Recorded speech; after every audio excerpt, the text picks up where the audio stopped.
Hello నమస్తే, నేను journalist YNR. Delimitation అంశానికి సంబంధించిన వార్ దేశంలో ఉధృతంగా నడిచే వాతావరణం కనపడుతోంది. డీలిమిటేషన్లో దక్షిణాది రాష్ట్రాలకు అన్యాయం జరుగుతోంది అంటూ డీఎంకే అధినేత స్టాలిన్ నేతృత్వంలో ఈరోజు తమిళనాడులో చెన్నై కేంద్రంగా ఒక సమావేశం జరిగింది. ఈ సమావేశానికి దక్షిణాది రాష్ట్రాలకు సంబంధించిన నేతలతో పాటు పంజాబ్ సీఎం మాన్ కూడా అటెండ్ అయ్యారు. సో ఆప్ కూడా దక్షిణాది రాష్ట్రాలకు అన్యాయం జరుగుతుంది అనే డిమాండ్కి మద్దతు పలుకుతోంది. ఈవెన్ టీఎంసీ కూడా ఈ డిమాండ్కి మద్దతు పలుకుతోంది. సో దేశంలో డీలిమిటేషన్ జరుగుతున్న క్రమంలో జనాభా ప్రాతిపదికన డీలిమిటేషన్ జరిగితే దక్షిణాది రాష్ట్రాలకు అన్యాయం జరుగుతుంది అనేది దక్షిణాది రాష్ట్రాలకు సంబంధించిన రాజకీయ పార్టీల అభిప్రాయం. సో దీన్ని డీఎంకే లీడ్ తీసుకుంటూ ఉంది. దీనికంటే ముందే గతంలో తెలంగాణలో బీఆర్ఎస్ పార్టీ కూడా డీలిమిటేషన్ అంశంలో తెలంగాణకు అన్యాయం జరగబోతుంది అంటూ గతంలో అనేక సందర్భాల్లో మాట్లాడడం చూశాం. తాజాగా తమిళనాడు కేంద్రంగా తమిళనాడు ముఖ్యమంత్రి స్టాలిన్ ఈ అంశంపైన పోరాటానికి సిద్ధమయ్యారు. సో ఈ అంశానికి సంబంధించి దక్షిణాది రాష్ట్రాలకు సంబంధించిన ముఖ్యమంత్రులకు దక్షిణాది రాష్ట్రాలకు సంబంధించిన పార్టీలకు ఆయన ఇన్విటేషన్స్ ఇచ్చారు. ఆ పార్టీలను మీటింగ్కి ఆహ్వానించారు. పార్టీలు కూడా మీటింగ్లో పార్టిసిపేట్ చేశాయి. ఆల్మోస్ట్ దక్షిణాది రాష్ట్రాలకు సంబంధించిన రాజకీయ పార్టీలన్నీ కూడా ఈ మీటింగ్లో అటెండ్ అయ్యాయి. ఒక ఆంధ్రప్రదేశ్కి సంబంధించిన రాజకీయ పార్టీలు మినహా ఆంధ్రప్రదేశ్కి సంబంధించిన రాజకీయ పార్టీలు ఎందుకు అటెండ్ అవ్వలేదు, దానికి సంబంధించి నిన్నటి వీడియోలో చాలా ఇన్ఫర్మేషన్ చెప్పాను, అది మీరు చూడొచ్చు. సో ఈరోజు ఈ సమావేశానికి సంబంధించి తెలంగాణ సంబంధించిన నాయకత్వం కీలకమైన వ్యాఖ్యలు ఈ సమావేశంలో చేసింది. మొత్తంగా ఈ సమావేశంలో సమావేశంలో తీర్మానం చేసిన దాని ప్రకారం ఈ అంశంపైన ఒక జేఏసీని ఏర్పాటు చేయాలని నిర్ణయం తీసుకున్నారు. జాయింట్ యాక్షన్ కమిటీని ఏర్పాటు చేసి ఈ డీలిమిటేషన్ అంశంలో దక్షిణాదికి జరుగుతున్న అన్యాయాన్ని ఇక్కడ ప్రజల్లోకి తీసుకెళ్లి ప్రజల్ని చైతన్యవంతం చేయాలనుకున్నారు. ఈ సమావేశంలో మాట్లాడిన BRS party working president KTR కొన్ని కీలక వ్యాఖ్యలు చేశారు. కేటీఆర్ చెప్తున్న దాని ప్రకారం మెజారిటీ వర్సెస్ మైనారిటీ ఉండకూడదు, సమాఖ్య స్ఫూర్తి దేశంలో ఉండాల్సిన అవసరం ఉంది. తెలంగాణ ఉద్యమం 14 సంవత్సరాలు చేసిన సందర్భంగా అటువంటి ఇబ్బందులను మేము ఎదుర్కొన్నాం. ఏంటి ఆ ఇబ్బందులు అంటే, సమైక్య రాష్ట్రంలో తెలంగాణ ప్రాంతానికి సంబంధించిన ప్రాతినిధ్యం, తెలంగాణ ప్రాంతానికి సంబంధించిన ప్రజాప్రతినిధుల సంఖ్య తక్కువగా ఉండేది. సో మెజారిటీ ప్రాంతం సీమాంధ్ర ప్రాంతానికి సంబంధించిన వాళ్ళు ఎక్కువగా ఉండేవాళ్ళు. సో ఆ సమయంలో మెజారిటీ వర్సెస్ మైనారిటీ ఈక్వేషన్ వచ్చినప్పుడు, అటువంటి చర్చ వచ్చినప్పుడు తెలంగాణ రాష్ట్రానికి మద్దతు ఇచ్చే వాళ్ళ సంఖ్య ఈ నంబర్ గేమ్ పరంగా చూస్తే తక్కువగా ఉండేది. అది కొంత తెలంగాణ రాష్ట్ర ఏర్పాటు ఆలస్యం కావడానికి కారణమైంది. సో ఆ కారణంగానే 14 ఏళ్ళు మేము పోరాటం చేయాల్సిన పరిస్థితి వచ్చింది అంటూ ఆయన మాట్లాడారు. ఇప్పుడు దక్షిణాదికి సంబంధించిన సీట్లు తగ్గిపోతే, దక్షిణాది ప్రాంతాలకు సంబంధించిన లోక్సభ ప్రాతినిధ్యం తగ్గిపోతే ఈ దేశంలో తమ హక్కుల కోసం పోరాటే సందర్భంలో తమ హక్కులు తమ వాటాలు తీసుకోవాల్సి వచ్చిన సందర్భంలో దక్షిణాది ప్రాంతం కూడా తెలంగాణ ఉద్యమం సందర్భంగా తెలంగాణ ప్రాంతం ఏ రకమైన ఇబ్బందిని ఫేస్ చేసిందో అదే రకమైన ఇబ్బందిని ఫేస్ చేసే పరిస్థితి ఉంటుంది. ఇది సమాఖ్య స్ఫూర్తికి విరుద్ధంగా ఉంది అంటూ కేటీఆర్ మాట్లాడారు. దాంతోపాటు తెలంగాణ ముఖ్యమంత్రి రేవంత్ రెడ్డి కూడా ఈ డీలిమిటేషన్ అంశానికి సంబంధించిన పోరాటానికి కాంగ్రెస్ పార్టీగా తెలంగాణ ప్రాంతానికి సంబంధించిన ముఖ్యమంత్రిగా తాను సంపూర్ణ మద్దతు ఇస్తున్నానని చెప్పారు. అంతేకాదు ఈ ఉద్యమాన్ని మరింత ఉధృతం చేయాల్సిన అవసరం ఉంది అని చెప్తున్నారు.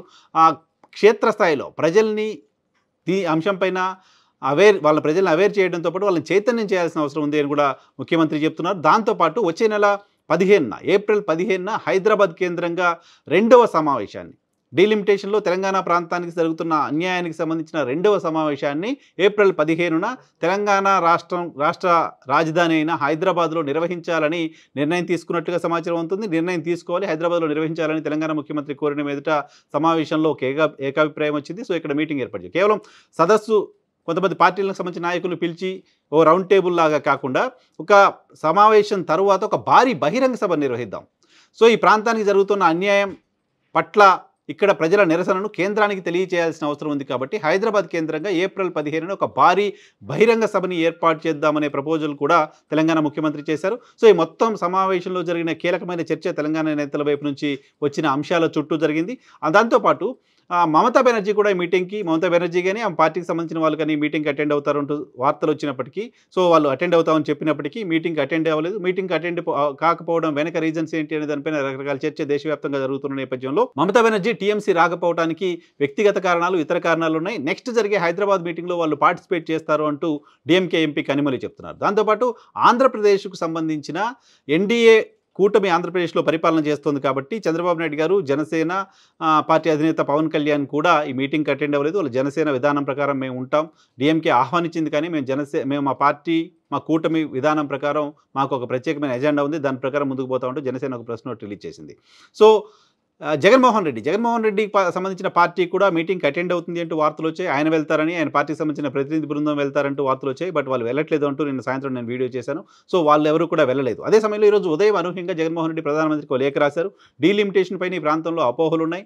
డీలిమిటేషన్ పైన అన్యాయం జరగకుండా చూడండి. గడిచిన 15 ఏళ్ల కాలంలో దక్షిణాదికి సంబంధించిన జనాభా రేషియో తగ్గిపోతూ వచ్చింది. సో ఇప్పుడు జనాభా ప్రాతిపదికన డీలిమిటేషన్ చేస్తే నష్టం జరుగుతుంది అంటూ ఓ లేఖ ఆయన రాయడం చూసాం. సో కనిమొళి ఇక్కడ కోట్ చేసింది ఏంటి అంటే, జగన్మోహన్ రెడ్డి కూడా లేఖ రాశారు కాబట్టి జగన్మోహన్ రెడ్డి కూడా డీలిమిటేషన్ వల్ల దక్షిణాది ప్రాంతానికి అన్యాయం జరుగుతుందని చెప్పారు కాబట్టి ఆయన కూడా మాతోటే ఉన్నట్టు భావిస్తున్నాం. హైదరాబాద్లో జరిగే సమావేశంలో వైసీపీ కూడా పార్టిసిపేట్ చేస్తుందని ఆశిస్తున్నాం, పార్టిసిపేట్ చేస్తుందనేది మా నమ్మకం అంటూ కనిమొళి చెప్తున్నారు. సో హైదరాబాద్లో జరిగే మీటింగ్, హైదరాబాద్లో జరగబోయే సమావేశం, సభ ఖచ్చితంగా ఫర్దర్గా చాలా కీలకం కాబోతోంది. అయితే దక్షిణాదికి సంబంధించి అన్యాయం జరుగుతుందనే వాదన పైన దేశవ్యాప్తంగా భారతీయ జనతా పార్టీకి సంబంధించిన నాయకులు ఆగ్రహం వ్యక్తం చేస్తూ ఉన్నారు. భారతీయ జనతా పార్టీ దేశాన్ని విడగొట్టే ప్రయత్నంలో భాగంగా ఇటువంటి మీటింగ్లు జరుగుతున్నాయని ఎందుకు అనుకోకూడదు అంటూ కొంతమంది భారతీయ జనతా పార్టీకి సంబంధించిన నాయకులు మాట్లాడడం చూసాం. అయితే ఇక్కడ దక్షిణాది ప్రాంతానికి సంబంధించిన నాయకులు చెప్తూ వస్తున్నమాట, వాళ్ళు డిమాండ్ చేస్తూ వస్తున్నమాట, మేము సిన్సియర్గా డిసిప్లిన్డ్గా ఉన్నాం కాబట్టి మా దగ్గర జనాభా ప్రాపర్గా ఉంది, జనాభా పెరుగుదల విపరీతంగా లేదు కంపారిటివ్లీ నార్త్. అలాంటప్పుడు మేము డిసిప్లిన్గా ఉన్న కారణంగా మాకు సీట్లు తగ్గిపోతే ఎలా? డిసిప్లిన్ని పాటించిన ఉత్తరాది ప్రాంతానికి సీట్లు పెరిగితే ఎలా? అది దక్షిణాది ప్రాంతానికి నష్టం జరిగినట్లు అవుతుంది కదా. సీట్ల సంఖ్య తగ్గదు అని అమిత్ షా చెప్తున్నారు. ఓకే, సీట్ల సంఖ్య తగ్గడం కాదు, పెరుగుతున్న రేషియో కూడా ఈక్వల్గా ఉండాలి కదా. ఇప్పుడు దక్షిణాది ప్రాంతానికి సంబంధించి తెలంగాణలో 17 స్థానాలు ఉన్నాయి, తమిళనాడులో 39 స్థానాలు ఉన్నాయి, పాండిచ్చేరిలో ఒక స్థానం ఉంది, కేరళలో 20 స్థానాలు ఉన్నాయి, కర్ణాటకలో 28 స్థానాలు ఉన్నాయి, ఆంధ్రప్రదేశ్లో 25 స్థానాలు ఉన్నాయి. ఈ స్థానాలకు సంబంధించిన నంబర్ పెరుగుదల ఉత్తరాది రాష్ట్రాలకు సంబంధించి ఆయా రాష్ట్రాల్లో పెరుగుదలకు ఈక్వల్గా ఉండాలి. ఆర్ఎల్స్ రాష్ట్రం యూనిట్గా డీలిమిటేషన్ చేయండి. గతంలో కూడా 2009లో పార్లమెంట్ స్థానాలకు సంబంధించిన స్వరూపాల మార్పు జరిగింది డీలిమిటేషన్ సందర్భంగా. అప్పుడు 42 ఉమ్మడి రాష్ట్రంలో ఉమ్మడి రాష్ట్రంలో లోక్సభ స్థానాలు ఉన్నాయి, ఆ 42 స్థానాలే ఉన్నాయి. బట్ నియోజకవర్గాలకు సంబంధించిన స్వరూపం మాత్రం మారింది. అమెరికా లాంటి దేశంలో 150-200 సంవత్సరాల తర్వాత కూడా 200 సంవత్సరాల క్రితం 150 సంవత్సరాల క్రితం ఎంతమంది పార్లమెంట్ సభ్యులు అయితే ఉన్నారో ఇప్పటికీ అంతమంది పార్లమెంట్ సభ్యులు ఉన్నారు. 8 కోట్ల మంది అమెరికా జనాభా ఉన్న సందర్భంగా 535 మంది వాళ్ళకి పార్లమెంట్ సభ్యులు ఉంటే ఈరోజు 30 కోట్ల జనాభా దాటింది అమెరికాకి, స్టిల్ అంతే మంది సభ్యులు ఉన్నారు. భారతదేశానికి 40 కోట్ల మందికి పైగా ఉన్న సమయంలో 543 స్థానాలను మనం ఏర్పాటు చేసుకున్నాం. సో ఇప్పుడు 140 కోట్లు అయ్యాం. దాన్ని ఇమీడియట్గా అంత పెంచాల్సిన 700, 800 చేయాల్సిన అసలు అవసరం ఏంటి? అంత అవసరం లేదు కదా. సో స్థానాలు పెంచే అవసరం లేకుండా ఆయా రాష్ట్రాల్లో ఉన్న స్టేక్ని అలాగే ఉంచి జనాభా ప్రాతిపదికన నియోజకవర్గాల స్వరూపాన్ని మార్చండి. స్టేట్స్ యూనిట్గా డీలిమిటేషన్ చేయండి. స్టేట్స్లో నంబర్ పెంచకుండా చూడండి. అట్లీస్ట్ ఈ డీలిమిటేషన్ ప్రక్రియని మరో 25 సంవత్సరాలు వాయిదా వేయండి.